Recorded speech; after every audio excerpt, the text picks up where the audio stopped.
মুখ্যমন্ত্রী relief fund থেকে এইভাবে কখনো 10,000, 20,000, 25,000 বহু জায়গায় দিয়েছেন। এখনো দুটো একটা জায়গা এমন আছে আমি জানি, উনি দিতে থাকেন এগুলো। এটা কমপ্লিটলি অর্থনৈতিকভাবে অপরাধ, এটা ফিনান্সিয়াল ইনডিসিপ্লিন এবং ট্যাক্স পেয়ারের money, reserve bank of India থেকে ধার করা টাকা, স্টেট গভর্নমেন্টের বন্ড বিক্রি করা টাকা এইভাবে দেওয়া যায় না।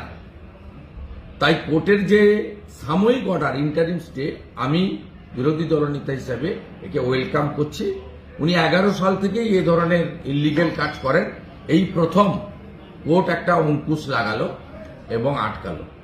It's a welcome verdict, interim verdict. Secondly, যদি ভাতা দিতেই হয় তাহলে 2016 সালে গ্রুপ সি ডি তে যতজন অ্যাডমিট কার্ড পেয়েছিল প্রত্যেকের ভাতা দেওয়া উচিত।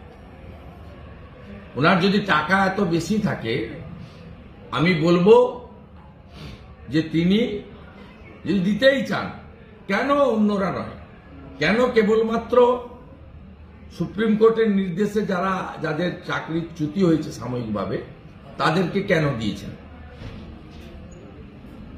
অতএব কোর্ট ঠিকই বলেছে, সরকারি টাকা এইভাবে দেওয়া যায় না।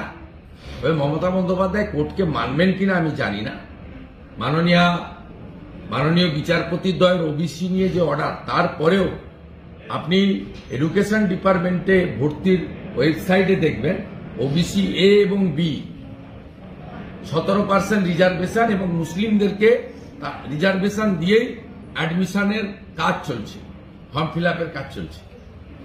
আজকে 3 দিন 4 দিন হয়ে গেল যে ভার্ডিক্ট দিয়েছেন মাননীয় বিচারপতিদ্বয় তপব্রত বাবু এবং রাজাশেখর বাবু, সে অর্ডার এখনো মানেনি পশ্চিমবঙ্গ সরকারের শিক্ষা দপ্তরের ওয়েবসাইট। কিন্তু ওবিসি এ বি এবং 17% যে বাতিল হওয়া 76টা যে তাদেরকেও দিয়ে করছে, ওদের মানবে কিনা জানি না। আমি তো কোর্টের অর্ডার নিয়ে মহেশতলা গিয়ে যে দৃশ্য সামনে দেখে এসেছি, কোর্টকে মানে বলে আমার জানা নেই।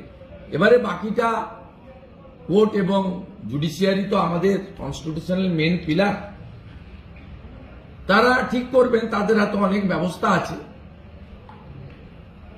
তারা কোর্ট কমপ্লেন করবেন। মমতা ব্যানার্জি ভালো করে জানেন যে কোর্ট কমপ্লেন হলে ব্রাত্য বসু বা মমতা ব্যানার্জি বা তার ভাইপো কেউ জেলে যাবে না।